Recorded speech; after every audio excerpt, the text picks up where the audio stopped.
गंगा जी गंगोत्री से निकलकर तब तक बहती हैं जब तक सागर को प्राप्त नहीं कर लेती। ऐसे जीवात्मा को तब तक चलते रहना चाहिए जब तक परमात्मा की प्राप्ति ना हो जाए। परमात्मा में लीन हो जाओ, परमात्मा में समा जाओ, इसी का नाम भगवत प्राप्ति है। इसीलिए ये मानव का देह ईश्वर ने हमें दे रखा है और किसी काम का नहीं है। ये शरीर केवल भगवान का भजन करके इस मानव तन की सफलता है। ये देखिए, ये शरीर है, ये शरीर नश्वर है। इस शरीर का एक ना एक दिन नाश हो जाएगा।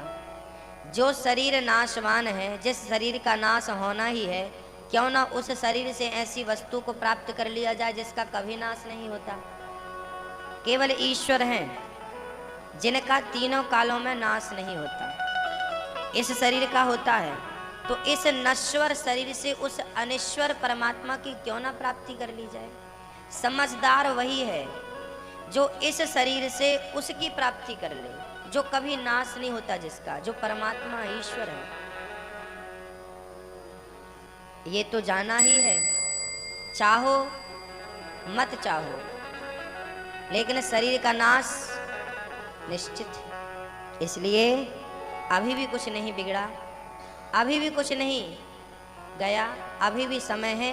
आप केवल अपने मन को भगवान की भक्ति में, अपने आप को गोविंद की प्राप्ति में समर्पित कर दो।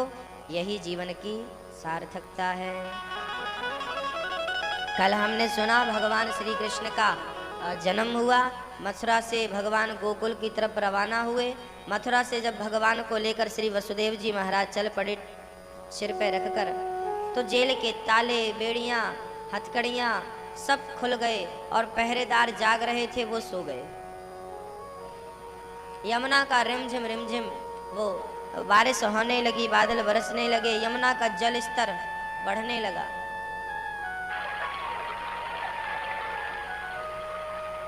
है ना? देखिए कितना बढ़िया भाव है यहाँ पे। जब भगवान को लेकर वसुदेव जी चले तो बेड़ियां खुल गईं। आप जिस दिन भगवान को लेकर चलने का मन बनाएंगे, चल पड़ेंगे, उस दिन संसार का हर बंधन आपको छोड़ देगा, खुल जाएगा। पहरेदार सो गए। ये पहरेदार कौन है? ये हमारी इंद्रियां हमारे पहरेदार हैं। जिस दिन परमात्मा को लेके चलोगे तो सारी वासनाएं अपने आप सो जाएंगी। ना क्रोध सताएगा, ना काम सताएगा, ना लोभ सताएगा। ये काम, क्रोध, लोभ, मोह, अहंकार के जो पहरेदार हैं ना, ये पहरा दे रहे हैं, ये सारे पहरेदार सो गए जब भगवान को लेकर चले। यदि इन पहरेदारों को सुलाना है तो भगवान को लेकर चलना पड़ेगा, ईश्वर के साथ चलना पड़ेगा। आगे चले तो पानी बरसने लगा और गर्मी से निजात कम मिलती है। हाँ, जब आप भगवान को लेकर चलेंगे ना तो कृपा की बरसात तो होनी ही है। तो कृपा की बरसात होने लगी, यमुना जी का जल स्तर बढ़ने लगा। हाँ, जल स्तर यमुना भक्ति की स्वरूपणी है। तो जब भगवान को लेकर चलेंगे ना तो भक्ति तो बढ़ेगी बढ़ेगी, यमुना बढ़ने लगी। और जब भक्ति बढ़ेंगी तो भगवान ने अपना एक पांव गिरा दिया, एक पांव टोकनी से नीचे कर दिया, और जब पांव नीचे किया तो क्या हुआ? भक्ति ने, मतलब यमुना ने उसे स्पर्श किया और घुटनों से चली गई। हाँ, जब भगवान को लेकर चलेंगे ना तो भक्ति इतनी बढ़ेगी, इतनी बढ़ेगी कि वो परमात्मा के चरणों तक पहुंचा देगी और चरणों से छुला देगी आपको। आपका ये माथा उनके चरणों से छुला कर, स्पर्श करा के फिर वो अपने काम में लग जाएगी। जब वसुदेव जी महाराज चले तब यशोदा मैया सो रही थी। वहाँ योग माया ने जन्म ले चुकी थी, कन्हैया को वहाँ पर रखा, योग माया को वापस लिया, और जब टोकरी में रखकर आए तो जेल के ताले बंद हो गए, पहरेदार सो गए, हथकड़ियाँ बंद हो गईं।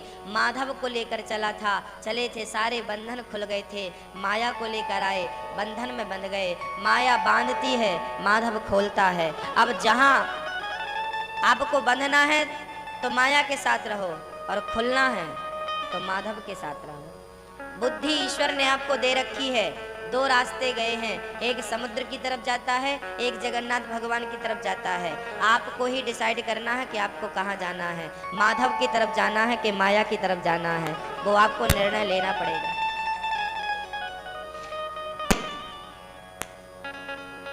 माया सगी न मन सगा, सगा न यह संसार।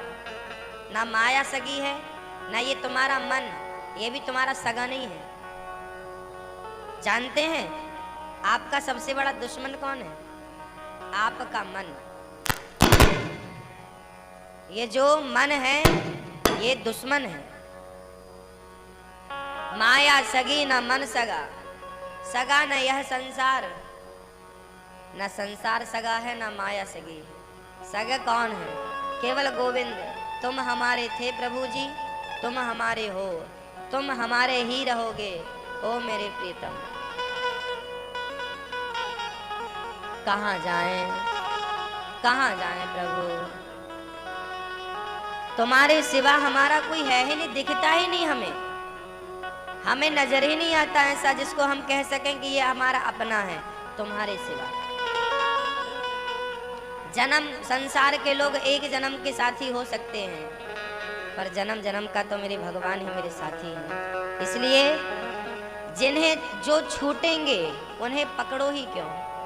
आपको पता है कि आपका परिवार एक दिन छूट जाएगा, पता है? आप में से किसको पता है ये बात, हो किसको नहीं पता? सबको पता है कि आपका एक दिन परिवार घर द्वार सब छूट जाएगा। जब छूट जाएगा ये पता है, छूटना है ये पता है, तो जो छूट रहा है उसे पकड़ो ही मत ना। पता ही है कि छूट जाएगा, पकड़ो ही मत। एक भगवान है जो यहाँ भी आपके साथ है और यहाँ से जहाँ जाओगे वहाँ भी वही साथ रहेंगे। वो कभी नहीं छूटते, वो कभी नहीं छोड़ते। इसलिए जो छूटने वाले हैं उन्हें पकड़ो ही मत, जो अपने हैं उन्हें ही पकड़ो। इसलिए तो भक्त गाते हैं, तुम्हें छोड़ सुन नंद दुलारे, कोई ना मीत हमारो। कि कहाँ जाऊं, किसको पुकारूं? नहीं, हमारे पास ऑप्शन नहीं होने चाहिए। यदि ऑप्शन है तो परमात्मा की प्राप्ति संभव नहीं है। भक्त के पास ऑप्शन नहीं होने चाहिए। द्रौपदी की साड़ी खींचने लगी भरी सभा में, द्रौपदी ने पुकारा, पितामह रक्षा करो। द्रोणाचार्य जी, गुरुजी रक्षा करो। अरे अर्जुन, तुम्हारी द्रौपदी लुट रही है, चुपचाप बैठे हो, गांडीव कहाँ है? युधिष्ठिर जी धर्मात्मा हो, आप क्या ये अनाचार देख सकते हैं? अरे नकुल, सहदेव, अरे भीम, 10,000 हाथियों का तुम्हारा बल कहाँ चला गया? रोने लगी द्रौपदी, पुकारने लगी जमाने को। बैठे तो थे सब लोग, पति बैठे थे, गुरुजी बैठे थे, पितामह भीष्म बैठे थे, ससुर जी भी बैठे थे, धृतराष्ट्र जी। ना ससुर आया, ना देवर आए, ना पति आए, ना गुरुजी आए, ना पितामह आए, ना जमाना आया। बुलाया तो था द्रौपदी ने, आवाज लगा लगा के बुलाया था, सब सामने थे, आओ आओ आओ, कोई नहीं आया। जब तक द्रौपदी के पास ऑप्शन थे तब तक गोविंद भी हाथ बांधे बैठे थे। बुला लो, तुम्हें तो बल है ना दुनिया वालों का, कर लो ट्राई, आजमा लो। बुलाया, कोई नहीं आया। हाँ हाँ, अब तो कोई नहीं आ रहा है। अब कौन बचा? निर्बल के बलराम। ये पद जानते हो किसने गाया? सूरदास जी का पद है ये। सूरदास जी एक बार गड्ढे में गिर गए, अंधे थे ना, आंखें नहीं थी, गड्ढे में जा रहे थे, गड्ढे पे गिर गए। और गड्ढे पे जब गिरे, ऊपर आए कैसे? तो याद आ गया, कन्हैया मैंने सुना है कि निर्बल के बलराम, मेरा तो कोई बल नहीं है, मैं तो चढ़ भी, मुझे तो रास्ता भी नहीं दिखाई पड़ रहा है कि मुझे जाना किस तरफ है। निर्बल के बलराम सुनेरी मैंने, निर्बल के बलराम। जब भगवान को पुकारा तो भगवान प्रकट हो गए। बाबा आओ, मेरा हाथ पकड़ लो। मैं ऊपर ले जाऊं आपको, आओ मेरा हाथ पकड़ो। भैया मैंने तो देखा ये कुआं बहुत गहरा है, तुम्हारा हाथ कैसे पकड़ में आएगा। बाबा ये गहरा कुआं नहीं है, ये तो छोटा सा गड्ढा है, आप मेरा हाथ पकड़ लो। सूरदास जी रोने लगे, भैया मैं तो अंधा हूँ, मुझे क्या पता कि तेरा हाथ कहाँ है, मैं तेरा हाथ नहीं देख पा रहा हूँ, पर तुझे तो दिख रहा है ना, तू तो देख सकता है ना कि मेरा हाथ कहाँ है। अरे मैं तेरा हाथ क्या पकड़ूं, तू मेरा हाथ पकड़ लेना, तुझे तो नजर आ रहा है। भगवान उस रूप पे आए और सूरदास जी का हाथ पकड़ते हैं और हल्का सा धक्का लगाया, सूरदास जी महाराज ऊपर आ गए। अरे ये तो छोटा सा गड्ढा था, हमको तो लगा बड़ा कुआं है, हमें तो बड़ा कुएं जैसे दिख रहा था। हाँ हाँ वो गहरी खाई ही थी, वो गहरा कुआं ही था, लेकिन जब भगवान कृपा करते हैं ना तो संसार भव सागर भी गाय के खुर की तरह नजर आता है। जैसे गाय के खुर में, गाय जहाँ पांव रखती है ना तो खुर का निशान बन जाता है, उस खुर के निशान में पानी भर दो तो उस पानी को आप पार कर सकते हैं ना, कोई तकलीफ तो नहीं होगी ना। यदि भगवान कृपा करते हैं तो ये भव सागर भी गाय की खुर की तरह बन जाता है और आप यूं ही पार कर लेते हैं जैसे गाय का खुर पार हो जाता है। सूरदास जी ऊपर आए, अब सूरदास जी को लगा कितना प्यारा हाथ है, क्योंकि सूरदास जी को बहुत लोगों ने पकड़ा था पर इतने मधुर भाव से नहीं पकड़ा, सूरदास जी ने उन्हें पकड़ लिया। सूरदास जी कहने लगे, प्रभु आप आए हैं मुझे पार लगाने और मैं समझ गया आप भगवान हो। लो भैया, भगवान बोले, बाबा मैं भगवान नहीं हूँ, मैं तो ग्वाला हूँ, गाय चराने जा रहा था, आपकी आवाज आई तो आ गया। सूरदास जी बोले, कर लो बहाने तुम, बना लो बहाने तुम, लेकिन हमें पता है कि तुम कोई और नहीं, तुम हमारी रक्षा करने भगवान कृष्ण तुम ही आए हो। सूरदास जी ने पकड़ लिया कस के, भगवान हाथ छुड़ाने लगे। सूरदास जी बोले, प्रभु क्यों हाथ छुड़ाते हो, कहाँ जाना चाहते हो, भक्त से दूर जाने में क्या खुशी मिलेगी आपको। भगवान ने हाथ छुड़ा लिया और जाने लगे। सूरदास जी कहने लगे, प्रभु हाथ छुड़ा कर जा रहे हो, बाह छुड़ा के जात हो। हे गोविंद, बाह छुड़ा के जाना आसान है, हाथ छुड़ा कर चले जा रहे हो ये सब आसान है। हाथ से निकल गए, कभी दिल से निकल कर दिखाओ तो जाने। हाथ से निकल गए, दिल से निकलो, तुम तो यहाँ नहीं हो ना, बाहर नहीं हो ना, तुम तो मेरे भीतर हो। निर्बल केवल राम, जिसका कोई बल नहीं है, जिसका कोई नहीं है, उसका गोविंद है। द्रौपदी ने दोनों हाथ खड़े कर लिए, कन्हैया मेरे असुवन भीगे साड़ी, आ जाओ कृष्ण मुरारी, मेरा कोई न सहारा बिन तेरे, नंदलाल सवरिया मेरे। हे गोविंद, गोविंद कन्हैया, यदि आज आप नहीं आए तो आपकी बहन नहीं, आपकी बहन की लाज नहीं जाएगी, इसका कुछ नहीं होगा। हमारी लाज ही कितनी है, लाज तो आपकी चली जाएगी। लोग बड़ा विश्वास करते हैं, बड़ा भरोसा करते हैं, और आज यदि नहीं आए तो आपका भरोसा कौन करेगा। जब द्रौपदी ने दोनों हाथ उठाकर कहा, अब मेरा कोई बल नहीं, ना पति का बल, ना पुत्र का बल, ना जमाने का बल, अब आपका बल है।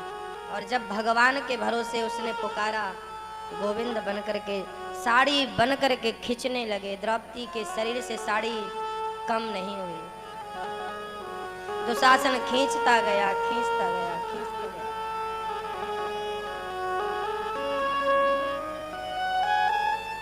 हमें और आपको भी भगवान की प्राप्ति हो सकती है, नहीं हो गई,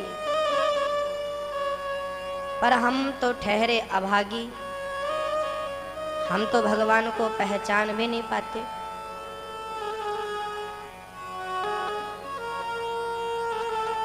पता नहीं किस रूप पे आके खड़ा हो जाए, पास से गुजर जाए तो भी नहीं पहचान पाते। मीराबाई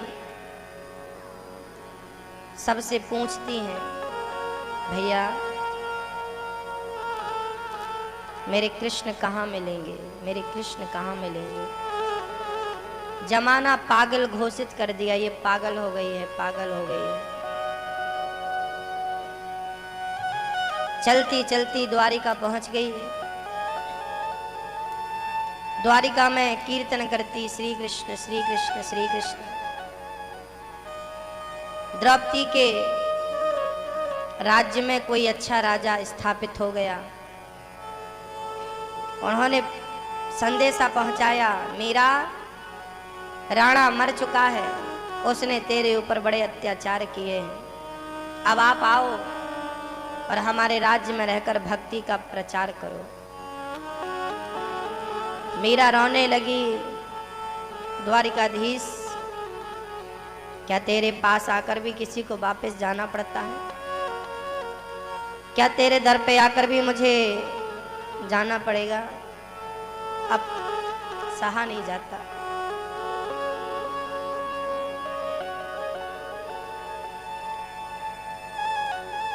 रहा नहीं जाता। हे द्वारिकाधीश,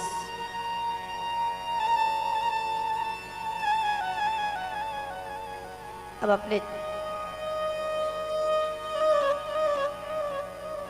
अपने चरणों में लगा लो, अब आपको छोड़ने का दिल नहीं करता।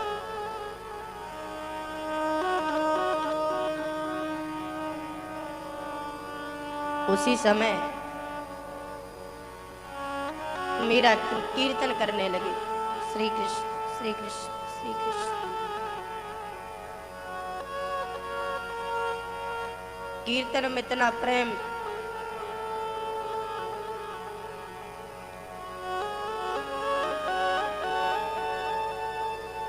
इतना भाव कि मीरा झूमने लगी। मीरा को हमने नहीं देखा, लेकिन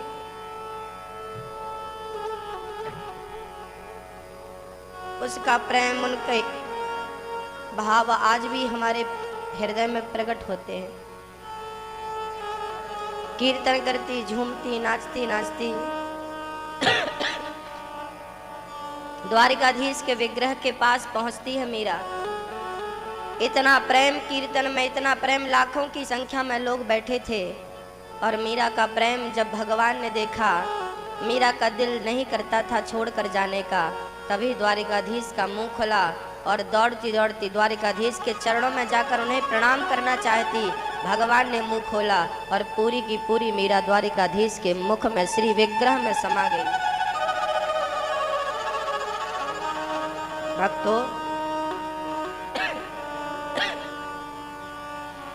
ना तो कथा सुनाना मेरे वश में है, ना तो कथा सुनना मेरे वश में है।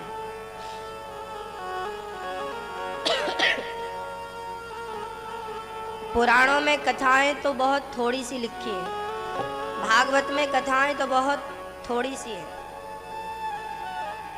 कहते हैं जब भगवान से प्रेम होता है ना, भगवान के प्रति भाव जागता है ना, तो भगवान स्वयं प्रकट होकर आपके यहाँ पर हृदय में और अपनी लीलाओं का दर्शन अंदर ही करा देते हैं। ये मेरी लीलाएं हैं, ये मेरी चर्चाएं हैं।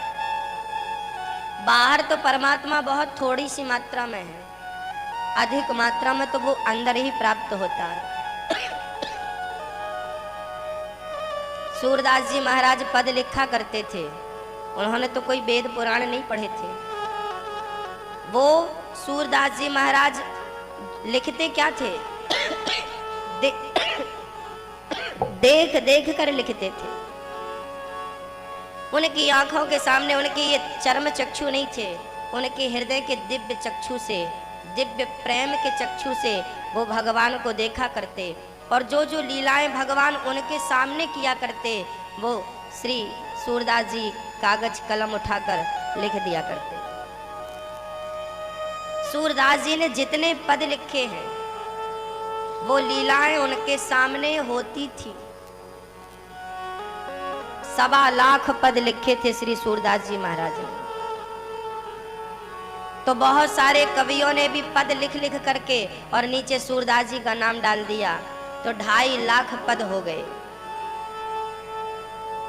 अब सूरदास जी महाराज का शरीर जब पूरा होने लगा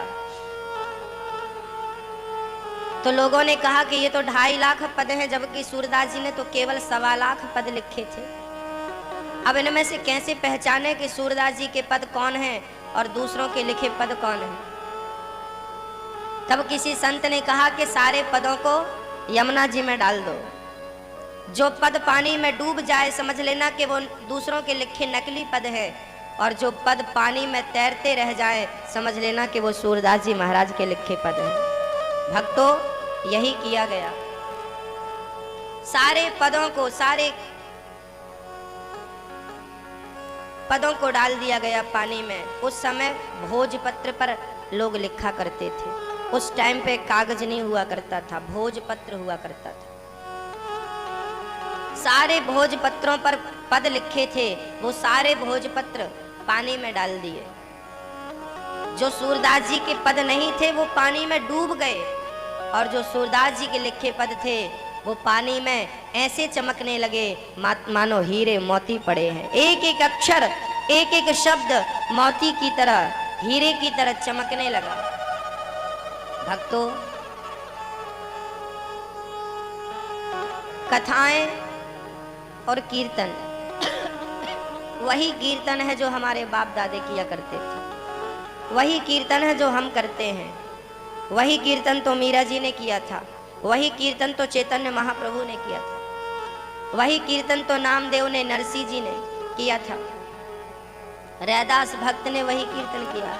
रैदास भक्त तो नीम के पेड़ के नीचे बैठे रहते और सीताराम सीताराम सीताराम सीताराम सीताराम सीताराम गाते रहते। इसके सिवा वो कुछ जानते भी नहीं थे, बस सीताराम सीताराम सीताराम गाते रहते, जूते सिलते रहते, साधु संतों की सेवा करते रहते। वही नाम है। भक्तों, उस कीर्तन को, उस कथा को आपने कितने प्रेम से सुना, कितने भाव से गाया। वो प्रेम, वो भाव ईश्वर नोट कर लेता है।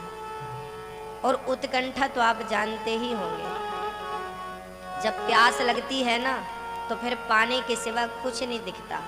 जब भूख लगती है ना तो भोजन के अतिरिक्त तो कुछ नहीं दिखता। ऐसे ही भगवान से मिलने की जब भूख और प्यास बढ़ेगी, उत्कंठा जागेगी, तो फिर तुम्हें परमात्मा के सिवा कुछ नजर ही नहीं आएगा। और जब ये स्थिति भक्त की हो जाती है तब फिर परमात्मा की प्राप्ति संभव होती है। तब फिर परमात्मा उस भक्त को निश्चित मिलते हैं जिसकी उत्कंठा प्रबल हो गई। प्रबल प्रेम के पाले पड़कर प्रभु को नियम बदलते देखा। भक्त का मान टले न टले, भगवंत के मान को टलते देखा। अरे भगवान तो सेवक बन जाते हैं। एक साधु जी थे, बड़ा प्रेम था, राम राम गाया करते थे। बुढ़ापा आ गया, कोई सेवा करने वाला नहीं था। अब तो हालत ऐसी हो गई कि वो एक गिलास पानी भी नहीं ले पाते, स्नान भी नहीं कर पाते। लेकिन अभी भी वो पूरी जिंदगी, पूरी जवानी, पूरा बुढ़ापा राम राम जपने में लगाया। तो क्या अब राम जी का फर्ज नहीं बनता कि तुम सेवा करो? राम जी श्री भक्तमाल जी में श्री नाभा जी महाराज लिखते हैं कि भगवान स्वयं एक बालक के रूप में आ गए और कहने लगे, बाबा बड़ी भूख लगी है। अच्छा बेटा, कौन हो तुम, कहाँ से आए हो? महात्मा जी, मैं कहाँ से आया हूँ यही पता लगाने आया हूँ। मैं कौन हूँ मुझे नहीं पता। महात्मा जी को लगा हो सकता है कोई अनाथ बालक हो जो भटकता भटकता मेरी झोपड़ी में आ गया। बेटा भूख लगी है, देखो वहां पर फल रखे हैं, वो फल तुम खा लो। महात्मा जी मैं आपकी यहीं रह जाऊं, रोज खाऊंगा और आपकी सेवा करूंगा। हाँ हाँ, महात्मा को भी जरूरत थी कि मेरी कोई सेवा करने वाला मिले, और भगवान इस रूप में आए और महात्मा जी को उठाते हैं, अपने कंधे का सहारा देते हैं, उन्हें स्नान कराते हैं, उनका वस्त्र बदलते हैं। वो कहते हैं मुझे पूजा में बिठाओ, वहाँ बिठाते हैं, वो पूजा करते हैं, सालग्राम भगवान को नहला रहे हैं, चंदन लगा रहे हैं, तिलक लगा रहे हैं। तब तक भगत बालक ने महात्मा जी के लिए खिचड़ी बना दी। लो महात्मा जी खिचड़ी का ठाकुर जी को भोग लगाओ, आप पाओ। पूरी सेवा नाभाजी महाराज लिखते हैं कि 12 साल की उम्र बची थी संत जी की। 12 साल तक वो बालक रह करके, बालक नहीं ठाकुर जी स्वयं रह करके और संत की सारी सेवा करते हैं। और जब उनका शरीर पूरा हुआ तो एक दिव्य ज्योति निकली शरीर से और उसी बालक के श्री चरणों में समा गई। वो भगवान ही तो थे, समा गई। सारी दुनिया को आश्चर्य हुआ कि सेवक के चरणों में ज्योति कैसे समा गई। तभी वो सेवक भी अंतर्धान हो गए। जब वो अंतर्धान हुए तो पता चला कि भगवान स्वयं अपने भगत की सेवा करने के लिए चाकर बन करके आए। कितनी, एक बार नहीं, ऐसी हजारों कथाएं आपको प्रमाण सहित मिल जाएंगी जिनके दास बनकर ठाकुर जी ने सेवा करी है। भगवान भी अपने भक्त से बहुत प्यार करते हैं। भक्तों, भगवान जी नहीं सकते भक्तों के बिना, रह नहीं सकते भगवान भक्तों के बिना। हमसे प्यार नहीं होता ना, हम ईश्वर से प्रेम नहीं कर पाते, हमारा प्रेम हो नहीं पाता ठीक ठीक, इसलिए प्राप्ति में बाधा उत्पन्न होती, इसलिए कई जन्म लग जाते हैं, कई जन्म बीत जाते हैं, क्योंकि जमाने से प्रेम हो जाता है, भगवान से नहीं होता। यशोदा ने लाला को देखा, जन्मोत्सव मनाया। भगवान कृष्ण का जन्म हुआ, उसके पहले राधा जी का जन्म हो चुका था बरसाने में। वृषभानु को सरोवर में, सरोवर के किनारे एक बालिका नजर आई। वो रथ से जा रहे थे, बालिका रोती नजर आई। श्री वृषभानु ने रथ रोका और देखा तो एक बच्ची रो रही थी। स्वयं वृषभानु निकले, उतरे और उस बालिका को गोद में लिया। बड़ी दिव्य बालिका थी, आंखें मूंदी थी, आंखें बंद थी। वृषभानु ने आवाज लगाई, भाई ये बालिका किसकी है? शायद कोई छोड़ के गया हो, पर कोई नहीं आया। 2 दिन तक अपने लोगों को खड़ा किया कि कोई आए बालिका को ढूंढते हुए तो हमारे पास भेजना, ये बालिका हम उसको समर्पित कर देंगे, पर कोई नहीं आया। राधा रानी स्वयं सा शरीर प्रकट हुई थी सरोवर के किनारे, कमल की पंखुड़ी पर पड़ी थी।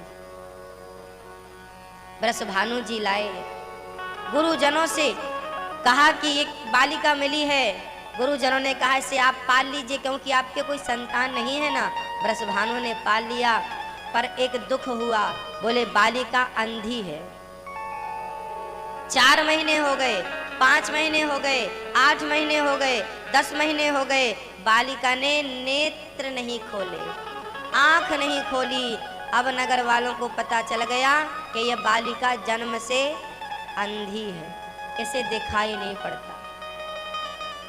जब भगवान कृष्ण का जन्म हुआ और नंदोत्सव चालू हुआ, तब वृषभानु जी को पता चला कि बुढ़ापे में यशोदा के यहाँ लाला भयो है, यशोदा के यहाँ पुत्र हुआ है। तो नंद बाबा के परम मित्र थे श्री वृषभानु जी, क्योंकि गोकुल के राजा थे नंद बाबा और वृषभानु थे बरसाने के। तो गोकुल से बरसाना है ही कितना, 20 किलोमीटर की दूरी होगी, 25 किलोमीटर की। तो राजा दोनों परम सखा थे, परम मित्र थे। तो वृषभानु जी को लगा कि चलो हमारे मित्र के घर में बेटा हुआ है, चलो हम बधाई लेकर चलते हैं। तो बधाई लेकर बरसाने की सखियां आईं और कीर्ति जी भी आईं, राधा रानी की माँ राधा को लेकर आई, क्योंकि 1 साल की बच्ची तो थी ना, ऐसे काख में दबा कर लाई। और जब यशोदा से कीर्ति जी मिली राधा रानी की माँ, यशोदा ने हृदय से लगा लिया। बहन बहुत इच्छा थी, मैंने सुना कि तेरी बेटी हुई है, पर सुना कि वो अंधी है, बड़ा दुख हुआ। मैं आना तो चाहती थी बहन, पर मैं आ नहीं सकी। तू आई, भली पधारी, बैठ। राधा रानी को लेकर यशोदा जी खिलाने लगी। भाई आप दूसरों के बच्चों को गोद में लेते हैं, प्यार करते हैं, पर यशोदा मैया रोने लगी। राम राम, इतनी सुंदर बेटी है तेरी, पर अंधी है। भगवान को क्या मंजूर था इतनी सुंदर बिटिया अंधी दे दी? क्या गुनाह किया था इस बालिका ने? तब यशोदा बोली, बहन चलो मैं तुमको भोजन पवा दूं। तो वहां पर कृष्ण जी को यशोदा ने पालने में लिटा रखा था, लकड़ी का पालना था, साइज बड़ा था। तो राधा रानी को भी उसी पालने में कृष्ण के साथ श्री यशोदा मैया ने लिटा दिया। और बरसाने से आए वृषभानु जी को, कीर्ति जी को यशोदा जी अपने महलों में लेकर भोजन कराने गई। अब यहाँ राधा जी उसी पालिकी में और कृष्ण जी उसी पालिके पे लेटे थे। अब राधा जी अपना हाथ बढ़ाती हैं और कृष्ण जी के हाथ पे अपना हाथ रखती हैं, देखती हैं ये कृष्ण ही है ना, क्योंकि राधा जी प्रतिज्ञा कर ली थी। राधा जी ने पहले भगवान से कहा था कि प्रभु पहले आप जाओ फिर पीछे से मैं आऊंगी। नहीं नहीं, भगवान ने बोला पहले तुम जाओ। तो राधा जी को जिद करके भगवान ने पहले भेजा। तो राधा रोने लगी, मैं जाऊंगी तो देखूंगी किसे, आप नहीं होंगी तो मैं जमाने को क्या देखूंगी। तो राधा रानी इतना प्रेम करती थी कि वो कृष्ण को देखे बिना एक पल एक क्षण नहीं रह सकती थी। तो राधा रानी बोली, जब तक तुम नहीं आ जाते तब तक मैं पलक ही नहीं खोलूंगी, किसी को देखूंगी ही नहीं। और जब एक ही पालने में कृष्ण के साथ राधा आई तो राधा ने पहले टटोला हाथ से कि ये मेरे कृष्ण है कि नहीं, कृष्ण है। फिर राधा ने करवट ली, क्योंकि वो बड़ी हो गई थी ना, 1 साल की। उन्होंने करवट ली और करवट लेकर मुंह उठाया और कृष्ण की तरफ मुंह किया और पहली बार धीरे धीरे उन्होंने अपने नेत्र खोले। और जब नेत्र खोला तो श्याम सुंदर सामने पाए राधा रानी ने। राधा रानी ने आंख खोलकर कृष्ण को देखा। और सच कहूं तो ये आंखें जो है ना, ये केवल भगवान को देखने के लिए ही परमात्मा ने दे रखी है। उन्हीं को देख लो इन आंखों से, इन आंखों का होना सफल हो जाएगा। उनको देखो। देखा तो राधा रानी श्याम सुंदर से 1 वर्ष 11 महीने 15 दिन बड़ी। पहली बार श्याम सुंदर को देखा, बधाई बधाई दी नंद बाबा को। वृषभानु जी ने ये बधाई लो। और जब लौट कर आई कीर्ति जी, वृषभानु जी, और जब आई तो टुकुर टुकुर देख रही थी राधा रानी। लो भैया, अभी तो एक उत्सव होना था कन्हैया के जन्म का, लेकिन अब राधा रानी देखने लगी तो 2 उत्सव चालू हो गए। मेरी छोरी भी जाग गई, मेरी छोरी भी जाग गई, मेरी छोरी की आंखें लौटा दी। भगवान ने मेरी छोरी की आंखें लौटा दी। वृषभानु जी नाचने लगे, मेरी छोरी अंधी नहीं है, वो तो अब देख सकती है, अब देख सकती है। लो भैया, एक साथ 2 खुशियां आई, कन्हैया के जन्म की खुशी यशोदा के पास, और राधा रानी देख सकती हैं ये खुशी उनके पिता वृषभानु जी के हृदय में जागी। और बड़ा उत्सव चला, महीनों तक खूब उत्सव चला। लेकिन उसके पहले, ये उत्सव पूरा हो उसके पहले, पूतना मौसी आधम की उत्सव चल रहा था। तो भगवान के उत्सव को जरा हम भी प्रेम से गा लें, प्रेम से मना लें। हाँ, बोलिए कृष्ण कन्हैया लाल की जय हो, बरसाने वाली की जय हो। बंठन करके भगवान श्री कृष्ण को मारने गई। देखिए, शकल अच्छी है पर इरादा अच्छा नहीं है। और भगवान शकल को नहीं महत्व देते, आपके इरादे को, आपका मन कैसा है, भाव कैसा है। तन का श्रृंगार करने से भगवान नहीं, मन का श्रृंगार करने से भगवान की प्राप्ति होती है। तो तन को धुल लेने से तन कितना साफ करोगे। शरीर के तो हर अंग से दुर्गंध ही आती है, कितना भी धुल लो, कितना भी इत्र लगा लो। शरीर में 9 दरवाजे ईश्वर ने दे रखे हैं। गीता में लिखा है, 9 द्वारे पूरे देहि। हमारे शरीर में 9 दरवाजे हैं, 2 आँख, 2 कान, 2 नाक, यहाँ भी 2, 1 मुंह, तो 2 4 2 6 1 7 और 2 गुप्त द्वार, मूत्र द्वार और मल द्वार। मूत्र और मल का त्यागने का द्वार ये 2 7 और 2 9, ये 9 द्वार परमात्मा ने दे रखे हैं। हर द्वार से गंदगी निकलती है। आंख से सवेरे सवेरे कीचड़ देख लो आप, कान से तो देखते ही हो, नाक से तो सर्दी चल ही रही है, और मुंह से तो लार टपकती रहती है। तो भैया शरीर के हर दरवाजे से गंदगी और दुर्गंध है, तो शरीर तो गंदा ही है। शरीर से तो किसी के शरीर से खुशबू नहीं आती। कितना डालोगे परफ्यूम, घंटे 2 घंटे में फिर बदबू आने लगेगी। शरीर तो बदबू का घर है, दुर्गंध का घर है। यदि सुगंध भरना है तो भगवान के प्रेम की और भक्ति की सुगंध भर सकते हैं, यही संभव है, अन्यथा संभव कुछ नहीं। तो पूतना ने शकल बढ़िया कर ली, तन बढ़िया कर लिया, मन तो गंदा था। चल पड़ी मारने, अपने स्तनों में जहर भर लिया कालकूट नाम का, और चल पड़ी कृष्ण को पिलाऊंगी, जहर पिएगा मर जाएगा। पूतना मौसी चली, तब भगवान श्री कृष्ण यशोदा की गोद में खेल रहे थे। मैया ने देखा कोई सुंदर सी स्त्री आई है, तो मैया ने कन्हैया को वहां पर रखा। अरे बहन आओ आओ आओ, यशोदा बधाई हो। पूतना बधाई दे रही, बधाई हो, अब बुढ़ापे में मैंने सुना तेरा बेटा हुआ। यशोदा बोली बहन हमने तो उम्मीद छोड़ रखी थी, लेकिन वो तो भगवान की कृपा भई और बुढ़ापे में छोरा मिल गयो। हमने कोई उम्मीद कर रहा कि हम तो 80 साल की हो गई थी। कोई उम्मीद करे, पर भगवान जब देता है ना तो छप्पर फाड़ करके देता है। उसकी देनी ना कोई जान नहीं सकता, वो कब दे दे और कितना दे दे कोई नहीं जानता। मेरा मालिक ना जब देता है, जब कृपा करता है तो छप्पर फाड़ के। ये छप्पर फाड़ने की कहावत क्यों प्रसिद्ध हुई, इसके पीछे एक रियल घटना घटी थी। वो घटना मैं आपको विदित कराऊं, आप तक पहुंचाऊं। एक बार क्या हुआ, एक बार हुआ क्या कि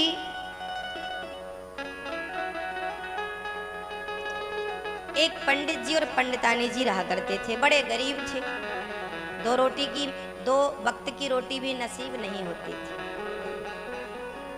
आज पंडित जी भिक्षा लेने निकले तो रास्ते में उनका पांव एक पत्थर से टकरा गया, तो पत्थर हट गया। वहां पर देखा तो सोने का घड़ा था। अरे सोने का घड़ा, पंडित जी ने सोचा राम राम, मैं भीख मांगकर गुजारा करता हूँ, यही ठीक है।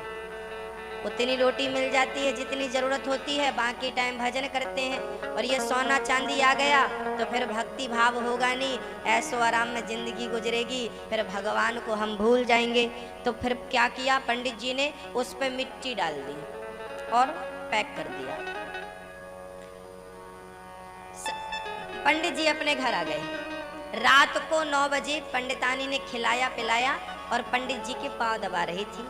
तब पंडित जी ने कहा कि सुनो, आज हम भीख मांगने गए थे तो रास्ते में ना हमें सोने का घड़ा मिला था। उसी समय संयोग देखिए, पंडित जी के घर में 2 चोर चोरी करने आए थे।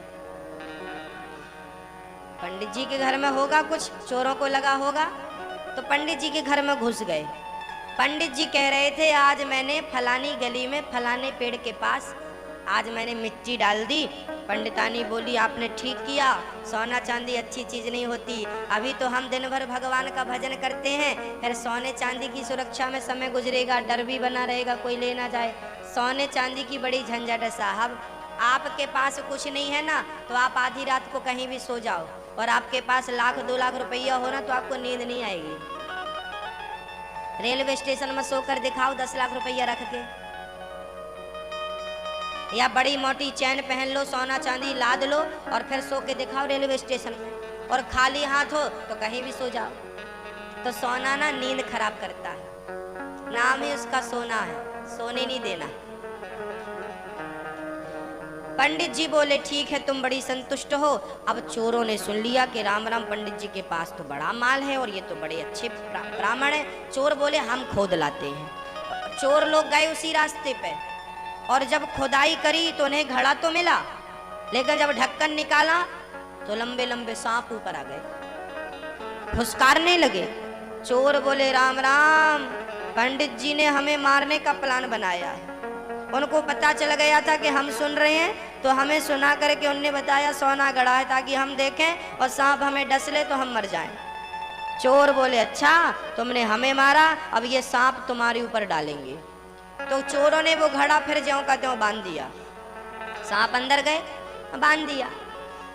अब पूरा घड़ा निकाल लिया और रात के 12 बजे पंडित जी के छप्पर पे, पहले खप्पड़ वाले घर होते थे है ना, तो खप्पर निकाला और पंडित जी के घर में ऊपर खप्पर पे निकाल कर छप्पर पे चढ़ गए और निकाल कर पूरा घड़ा पलटा दिया कि इसके अंदर से जो सांप बिछी है वो पंडित जी को डसेगी, इसने मुझे मारना प्लान बनाया, तुम मरो। और डाला तो ऊपर छप्पर से सोना चांदी बरस रहा था, खन खन खन खन खन की आवाज आ रही थी। पंडित जी ने जगाया, पंडिता ने देख देख ऊपर से क्या हो रहा है। क्या? बोले सोना बरस रहा है। पंडितानी ने कहा सोना नहीं, आपको संतोष था तो परमात्मा ने खुद ला कर दिया। ईश्वर जब देता है तो छप्पर फाड़ कर देता। देखो छप्पर से निकल रहा है, छप्पर से बरस रहा है। तो संतोष यदि आपके अंदर है तो परमात्मा छप्पर फाड़ कर देता।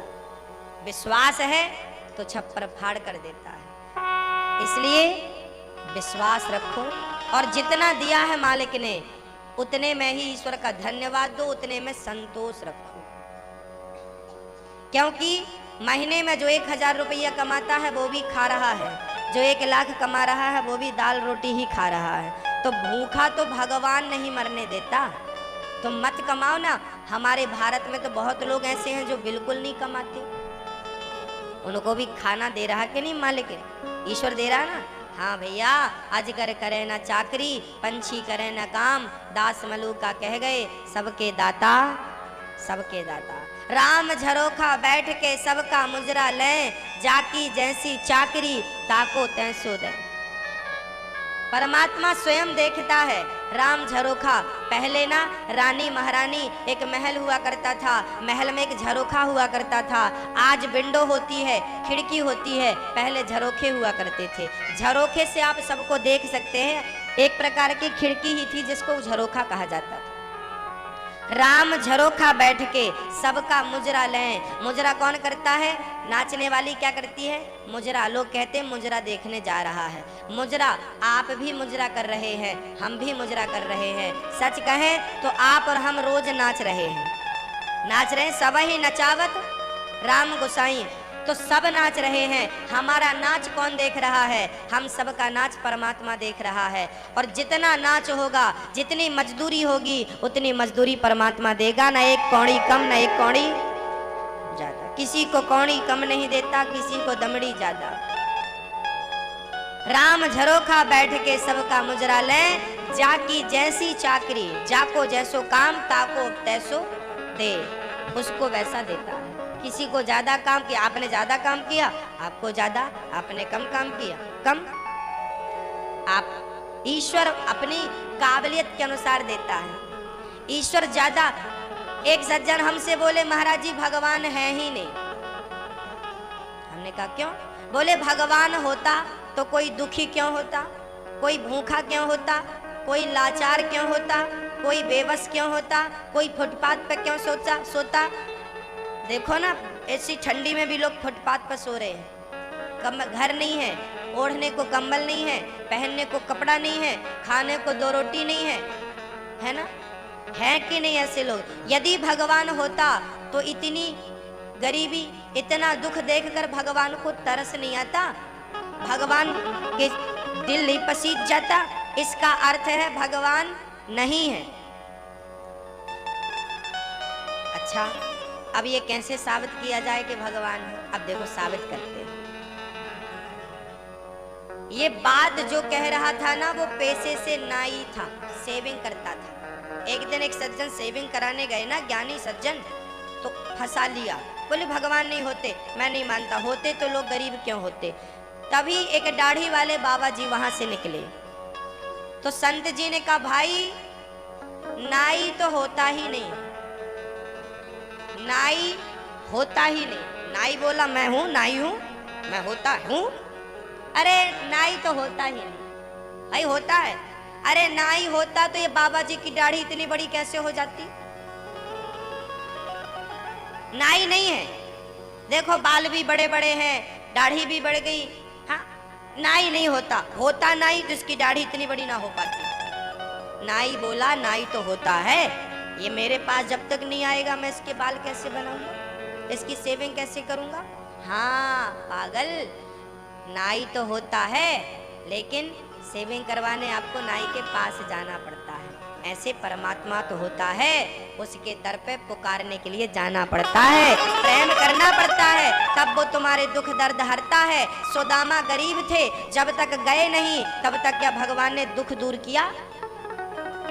जबकि सुदामा दुखी नहीं थे, 2 रोटी नहीं मिलती, पर रोटी की चाह हमें है और फिर ना रोटी मिले तब तो दुख है, पर हमें रोटी की चाह ही नहीं है, मत दो तो हम कौन से दुखी। आपको लग रहा होगा ये बड़ा दुखी है ना, सुदामा गरीब नहीं थे, सुदामा दुखी नहीं थे, सुदामा तो अमीर थे, कृष्ण नाम का धन था।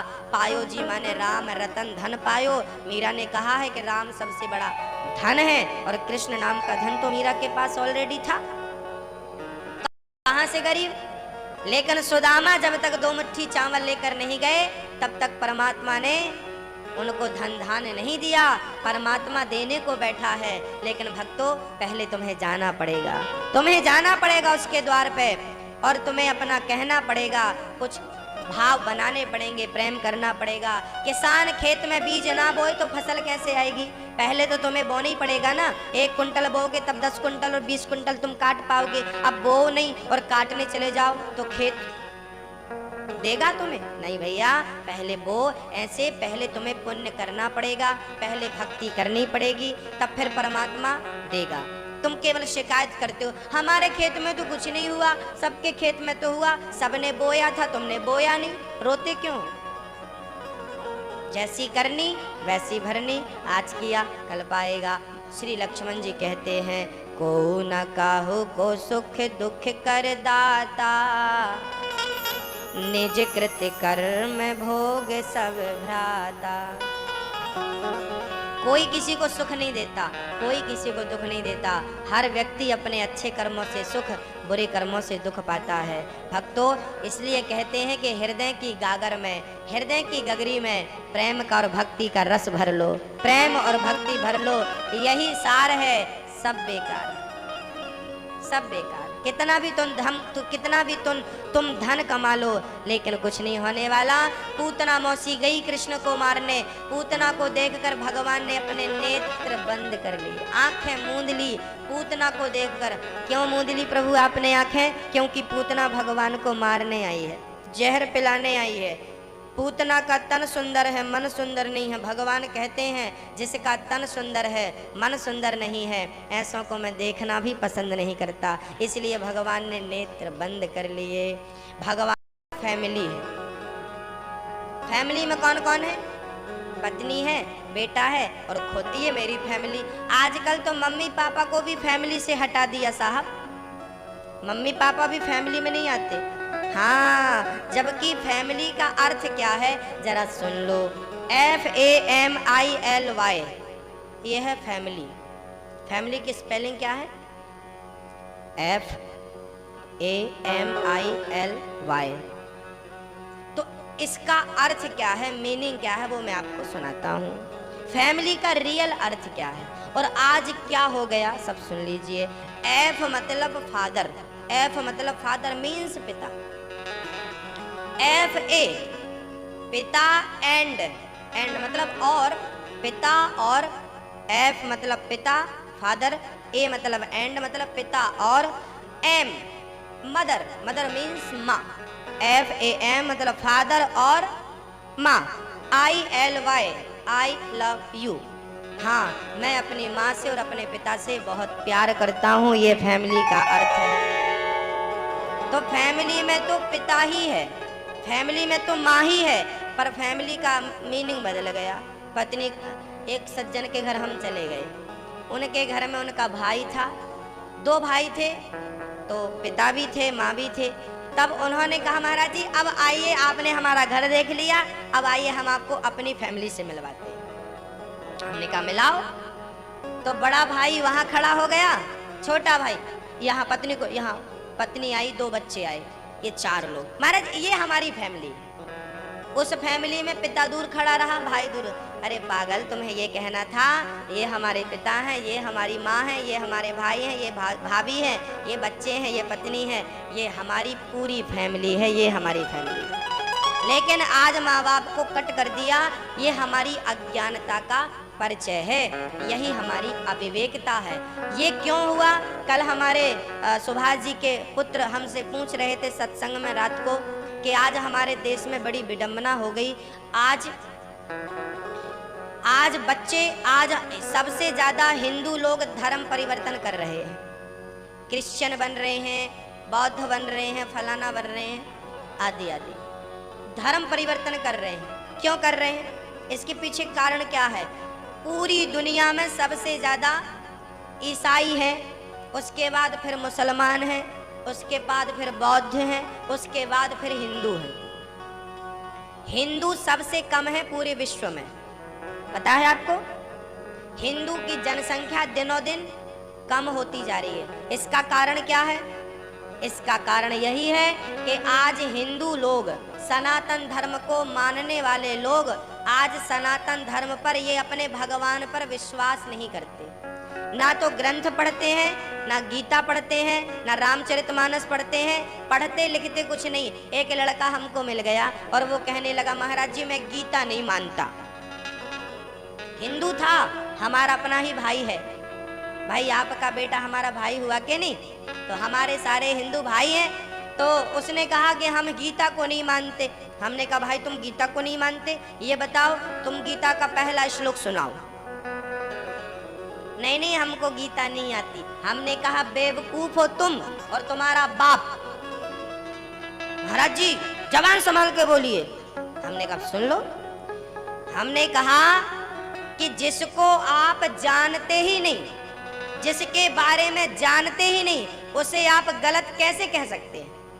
गलत कहने का अधिकार तब है जब आप उसे जानिए, समझिए, उसको गलत प्रूफ दीजिए। गलत है सिद्ध करके बताइए।